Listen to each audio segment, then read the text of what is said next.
হারের পর চেলসির ব্রাজিলিয়ান তারকা স্ট্রাইকারকে ঘুষি মারেন পিএসজির কোচ ও গোলরক্ষক, যা দেখে স্তব্ধ পুরো ফুটবল বিশ্ব।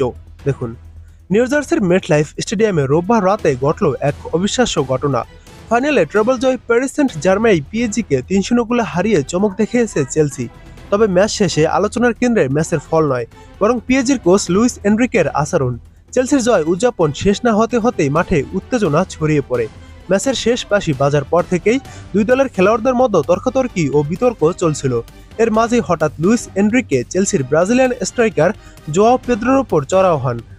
জানা গেছে, ম্যাচের শেষ দিকে জোয়াও পেদ্রোর এক উদযাপনকে কেন্দ্র করে ক্ষিপ্ত হয়ে ওঠেন স্প্যানিশ এই কোচ, সেই সাথে পিএসজির গোলরক্ষকও। জোয়াও পেদ্রো এদিন চেলসির হয়ে একটি দুর্দান্ত গোল করেছেন, তার সঙ্গে দুটি গোল করেন কোল পালমার।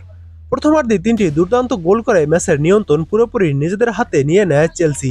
পিএসজি অবশ্য ফাইনালের আগে ছিল হট ফেভারিট। চ্যাম্পিয়ন্স লিগ জয়ের পর সেমিফাইনালে রিয়াল মাদ্রিদকে ৪-০ গোলে উড়িয়ে দেওয়ার পর ফাইনালে তাদেরই জয়ের আশা ছিল সমর্থকদের। তবে চেলসি ফাইনালে নেমে শুরু থেকেই আধিপত্য দেখিয়ে দেয় এবং প্রতিপক্ষকে কোনো সুযোগই দেয়নি। ম্যাচ শেষে এমন আচরণে হতবাক পুরো ফুটবল বিশ্ব।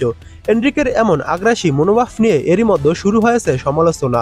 ম্যাচ রেফারি আলিরেজা ফাগানি ও ফিফা কর্মকর্তারা পুরো ঘটনা মাঠে বসে পর্যবেক্ষণ করেছেন এবং খুব দ্রুত শাস্তিমূলক ব্যবস্থা নেওয়া হতে পারে বলে ধারণা করা হচ্ছে। চেলসি কোচ ও খেলোয়াড়রা অবশ্য পরিস্থিতি দ্রুত সামাল দিতে সক্ষম হন। ম্যাচ শেষে মিডিয়ার সামনে কোনো মন্তব্য করতে রাজি হননি এনরিকে। ফলাফল মাঠের লড়াইয়ে চেলসির দুর্দান্ত জয় এবং পিএসজির হারের আক্ষেপ হলেও ম্যাচ পরবর্তী এই অনাকাঙ্ক্ষিত ঘটনা ফুটবল প্রেমীদের হতাশ করেছে।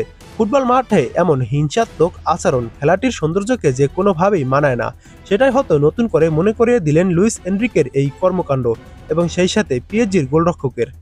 পিএসজির কোচ লুইস এনরিক ও গোলরক্ষকের এমন আচরণ আপনি কিভাবে দেখছেন, সেটা কমেন্ট বক্সে জানাতে পারেন আমাদের।